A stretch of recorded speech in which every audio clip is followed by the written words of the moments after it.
Dalam perkongsian kali ini, cikgu akan kongsikan Komsas tingkatan 4, bahagian prosa tradisional yang bertajuk Kepimpinan Melalui Teladan.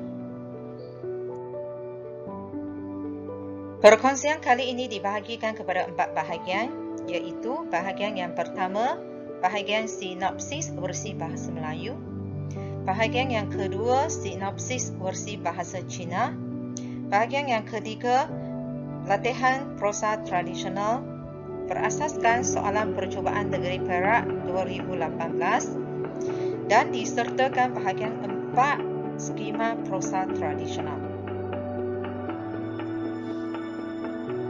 Bahagian 1, sinopsis versi bahasa Melayu.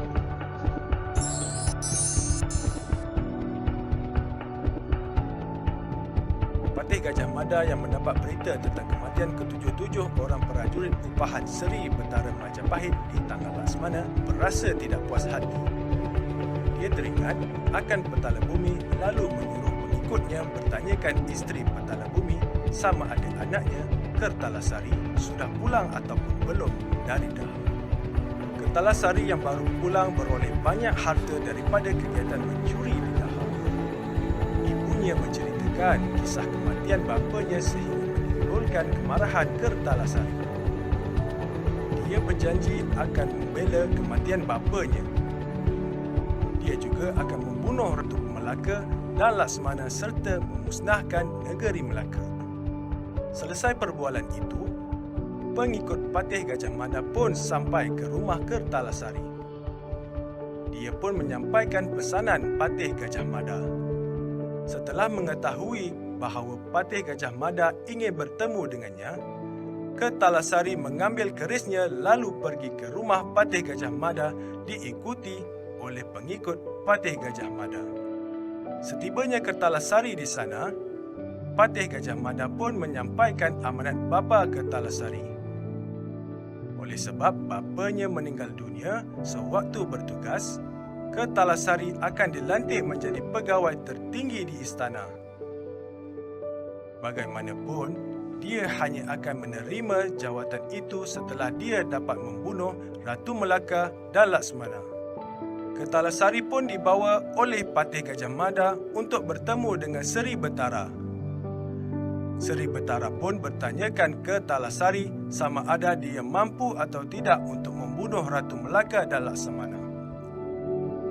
Kertalasari dengan penuh yakin menyatakan kesanggupan dan kemampuannya memandangkan negeri Dahar sudah dikalahkannya. Seri Betara pun menitahkan Kertalasari pergi ke Melaka dengan segera bagi memutakan kata-katanya supaya dia dapat terus dilantik menjadi pegawai tertinggi di istana. Seri Betara kemudiannya menitahkan Patih Gajah Mada membuat persiapan. Setelah perahu nyiap, Kertalasari pun berlayarlah ke Melaka. Setibanya di Melaka, Kertalasari singgah di sebuah perkampungan Jawa. Dia menyamar sebagai penduduk di situ dan bebas bergerak ke sana dan kemari. Dia juga menyamar sebagai pengikut Patih Karmawijaya dan ikut serta menghadap Ratu Melaka. Itulah dia melihat Laksmana dan mengakui kehebatannya. Selesai perjumpaan itu, Kertalasari pun memerhati keadaan Balairung sebelum pulang. Dalam perjalanan pulang, dia pun mencari tempat yang sesuai untuk menyimpan harta. Akhirnya, ia memilih sebuah bukit di luar kota, iaitu Bukit Cina sebagai tempat untuknya menyembunyikan harta yang akan dicurinya di Melaka. Setelah hari malam, Kertalasari pun masuk ke dalam kota dan pergi ke rumah seorang saudagar yang kaya untuk mencuri hartanya. Bermula pada malam hari itu dan malam-malam yang seterusnya, Kertalasari pun menjalankan aktiviti mencuri segala harta orang kaya-kaya dan saudagar-saudagar di Melaka sehingga habis. Semua orang yang kehilangan harta benda itu pun menghadap Ratu Melaka. Mereka mengadu tentang keadaan mereka yang kini tinggal sehelai sepinggang. Ratu Melaka yang terkejut dengan kejadian itu memerintahkan Temenggung menyuruh semua orang berkawal.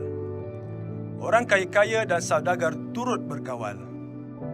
Kertalasari yang masuk ke dalam kota pada malam itu melihat begitu banyak pengawal yang bersenjata. Dia pun membaca jampi lalu berjalan ke sebuah rumah orang kaya tanpa disedari oleh para pengawal. Setelah siang, orang kaya itu pun mengadu kepada Ratu Melaka. Baginda tidak berpuas hati lalu memanggil Laksamana untuk mengadukan hal itu. Laksamana memberitahu Ratu Melaka bahawa prajurit yang selalu mencuri itu datangnya dari negeri lain. Bendahara yang mendengar perkara itu tidak puas hati lalu menyatakan bahawa Temenggung tidak menjalankan tugas berkawal dengan baik sehingga Laksamana pula yang lebih tahu tentang perkara tersebut. Ratu Melaka pun memerintahkan Temenggung sendiri berkawal pada malam tersebut. Walaupun Temenggung sendiri ikut berkawal, kecurian tetap berlaku. Kali ini di rumah bendahara pula. Ratu Melaka bertambah marah akan Temenggung. Laksamana mencelah dengan mengatakan bahawa prajurit itu mempunyai ilmu yang tinggi dan memohon untuk menumpaskan prajurit itu. Namun begitu, Ratu Melaka tidak memberi keizinan. Semakin lama, semakin banyaklah orang yang mengalami kecurian. Ratu Melaka mulai berasa cemas apabila memikirkan prajurit itu pasti akan memasuki istana pula pada suatu masa nanti. Laksamana bercadang untuk menggunakan sejenis ilmu ghaib bagi mengatasi masalah tersebut. Ratu Melaka pun bersetuju. Laksamana pun mengarahkan orang membawa semua jenis senjata yang ada lalu mengaturkannya di sekeliling istana. Setelah dibacakan jampi, semua senjata itu berlawan sesama sendiri. Setelah malam, Kertalasari pun pergi ke istana untuk mencuri. Telah melihat keadaan di situ, dia beredar dan mencuri di tempat lain. Pada keesokan malamnya, Kertalasari pun bersiap untuk membuat onar di istana. Laksamana pula menyamar sebagai prajurit dan tidur di tengah pasar. Kertalasari yang lalu di situ terpijak Laksamana. Laksamana pun bangun lalu menikam Kertalasari sehingga mati. Dia menghiris alat sulit Kertalasari lalu dibawa pulang. Orang ramai yang melalui pasar pada keesokan harinya terlihat mayat Kertalasari di situ.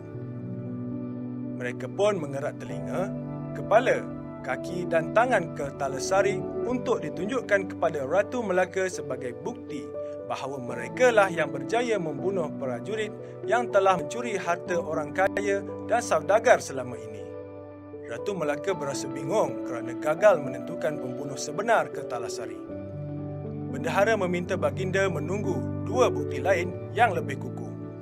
Tidak lama kemudian, Laksamana pun datang dengan membawa alat sulit dan keris Kertalasari. Ratu Melaka gembira dan tahu bahawa Laksamana lah yang telah berjaya membunuh Kertalasari. Setelah itu, Ratu Melaka pun memberikan ganjaran kepada Laksamana. Harta curian di Bukit Cina dibawa ke hadapan Balai Rom. Ratu Melaka menitahkan harta itu dibahagikan kepada 3 bahagian. 2 bahagian untuk Laksamana, tetapi Laksamana mahu 1 bahagian sahaja. Dan jika ada orang yang ikhlas mahu memberikan lebih, dia akan menerimanya. Akhirnya, semua harta curian itu menjadi milik Laksamana. Laksamana pun membagi-bahagikan harta itu sehingga dia sendiri tidak mengambil apa-apa. Ratu Melaka makin sayang akan Laksamana. Akhirnya, Melaka kembali tenteram. Berita kematian Kertalasari di tangan Laksamana sampai kepada Patih Gajah Mada. Dia pun meneruskan pekerjaannya mencari orang bagi menjatuhkan Melaka dan membunuh Laksamana serta Ratu Melaka. Bahagian kedua, sinopsis versi bahasa Cina. 古文 Kepimpinan melalui teladan.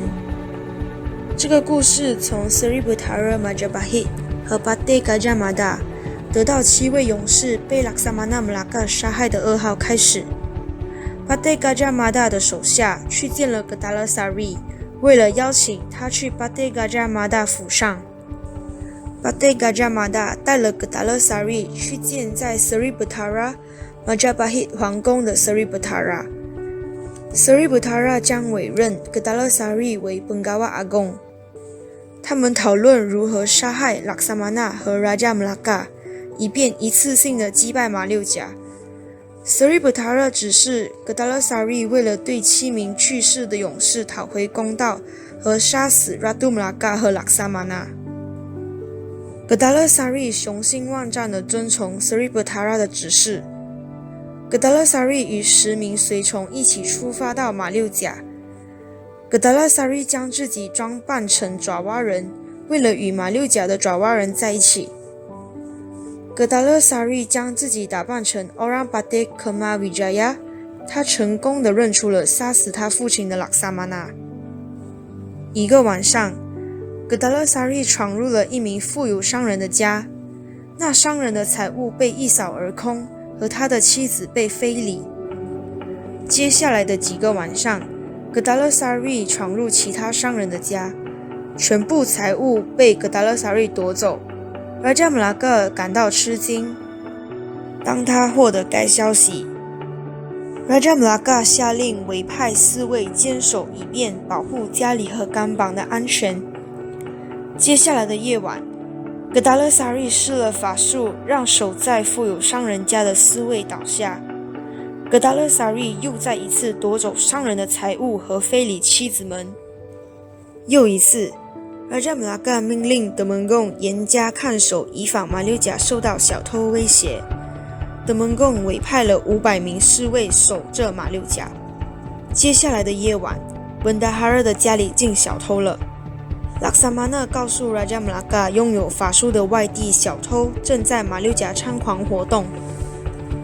Laksamana 要求 Raja Melaka 允许他捉拿小偷。Laksamana 在 Raja Melaka 皇宫周围装上矛、标枪和木。Laksamana 故意借此转移 Kedala Sari 的视线。晚上， Laksamana 穿了一身黑衣，和他无意间见到 Kedala Sari 尝试进入 Raja Melaka 的皇宫。Laksamana 将自己隐藏，为了观察 Kedala Sari 的举动。Kedala Sari 尝试进入宫中偷和打扰 Raja Melaka 年轻的妻子们。到了皇宫，他听见武器和木材的声音吵闹地敲打着。Kedala Sari 因此未能成功进入皇宫。一个夜晚， Laksamana 使了奸计，将自己打扮成坏人，和躺在巴萨中央。Laksamana 成功地刺死了 Kedala Sari 的胸膛，杀了 Kedala Sari。杀了 Kedala Sari 之后， Laksamana 用马来短剑割下了 Kedala Sari 的私处，以便证明他就是杀死 Kedala Sari 的人。很多人都纷纷带了身体器官召见皇上，说明自己就是成功杀死 Kedala Sari 的杀手。Bendahara Melaka 不相信他们。Laksamana 觐见 Raja Melaka， 他带来了马来短剑和 Kedala Sari 的私处。Raja Melaka 赏赐他，因为他英勇地杀死了 Kedala Sari。Raja Melaka 命令 Bendahara Tun Kasturi 找人力取回 Kedala Sari 藏在 Bukit China 的财物。Raja Melaka 把财物分成3个部分，2份给 Laksamana 和剩下的1份物归原主。全部人民都赞成 Raja Melaka 这么做。Laksamana 将他得到的一半财物分成3份。当 Kedala Sari 被杀死之后，马六甲恢复安宁。与此同时， Patih Gajah Mada 获悉 Kedala Sari 被 Laksamana Melaka 杀害的消息。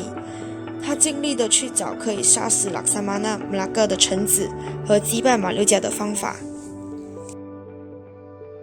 Bahagian ketiga, latihan prosa tradisional tingkatan 4. Latihan prosa tradisional kepimpinan melalui teladan. Soalan ini dipetik daripada soalan negeri Perak, soalan percubaan tahun 2018. Maka sembah Laksamana, daulat tuanku, tiada batik bertemu. InsyaAllah Ta'ala, kelak malam Patih cuba main pencurik itu. Dengan berkat arwah guru Patih, maka raja pun diamlah.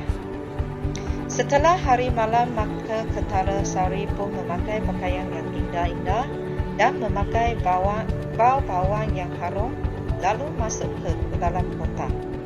Dalam hatinya, pada malam ini aku masuk membakar dan mengamuk. Kerana harta orang Melaka itu pun habis aku curi. Sebermula, maka Laksamana pun memakai pakaian pencuri.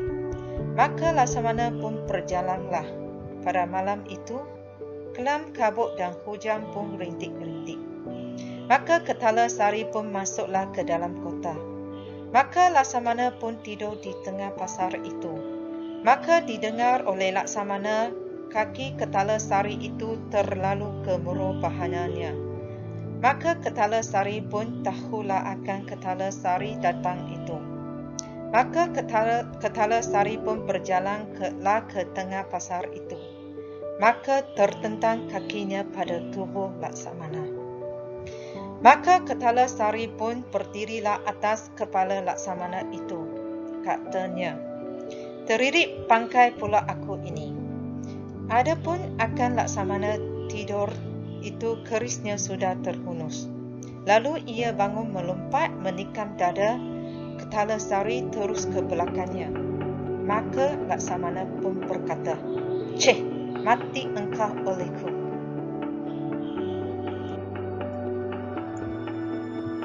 Setelah kita perhatikan petikan soalan percubaan tahun 2018 negeri Perak, sama-samalah kita perhatikan soalan yang telah direka berasaskan petikan yang berkenaan. Soalan 1. Berikan masuk rangkai kata terlalu gemuruh bahannya. Soalan 1 mesti akan ditanya tentang soalan masuk rangkai kata ataupun soalan pemahaman yang akan membawa 2 markah kepada calon. Soalan yang kedua, nyatakan perancangan awal yang dilakukan oleh Laksamana sebelum berjaya menikam dada Ketala Sari. Soalan yang kedua mesti akan ditanya tentang soalan pemahaman. Soalan pemahaman bermaksud pelajar mesti mencari jawapan berasaskan petikan yang telah dibaca oleh cikgu tadi. Soalan ini membawa 3 markah kepada calon. Soalan yang ketiga, tempat tinggal yang selamat penting dalam usaha menjamin keharmonian sesebuah keluarga. Pada pendapat anda, apakah langkah-langkah yang perlu dilakukan untuk memastikan keselamatan di tempat tinggal anda? Soalan yang ketiga berbentuk soalan kebak yang akan mendatangkan 3 markah kepada calon. Bahagian keempat, skema jawapan bagi latihan prosa tradisional. Paparan ini menunjukkan skema jawapan bagi latihan prosa tradisional yang disediakan oleh cikgu tadi. Soalan 1. Masuk rangkai kata terlalu gemuruh bahannya. Soalan ini membawa 2 markah kepada calon. Skema jawapannya ialah bunyi sangat bising serta tidak keruan ataupun riuh rendah. Sekiranya calon dapat mengemukakan mana-mana satu daripada skema jawapan ini, maka calon layak untuk mendapat markah maksimum iaitu 2 markah. Soalan yang kedua, perancangan awal yang dilakukan oleh Laksamana. Soalan ini merupakan soalan pemahaman, maka isi mesti dikesan oleh calon melalui petikan. Isi yang pertama berasaskan petikan ialah memakai pakaian pencuri. Isi yang kedua berjalan dalam hujan rintik-rintik pada waktu malam. Isi yang ketiga masuk ke dalam kota. Isi yang keempat tidur di tengah pasar. Dan isi yang kelima sedia menghunus keris semasa berbaring. Sekiranya calon dapat mengemukakan mana-mana 2 daripada 5 isi yang terdapat di sini, maka calon layak mendapat markah maksimum iaitu 3 markah. Walau bagaimanapun, calon digalakkan untuk mengemukakan lebih daripada 2 isi demi jaminan dapat markah maksimum.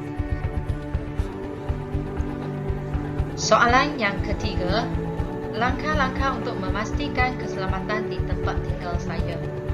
Ini merupakan soalan kebak, oleh itu calon perlu menyatakan jawapan dengan berasaskan pendapat sendiri. Isi 1 mewujudkan rukun tetangga, isi kedua mengadakan rondaan, isi yang ketiga menggajikan pengawal keselamatan, isi yang keempat membina pondok kawalan, isi yang kelima memasang kamera litar tertutup, isi yang keenam membina pagar atau tembok, isi yang ketujuh memasang sistem penggerak. Sekiranya calon berjaya mengemukakan mana-mana 2 isi daripada isi yang disenaraikan di sini, maka calon layak dapat markah maksimum iaitu 3 markah. Walau bagaimanapun, calon digalakkan untuk mengemukakan lebih daripada 2 isi demi jaminan dapat markah maksimum.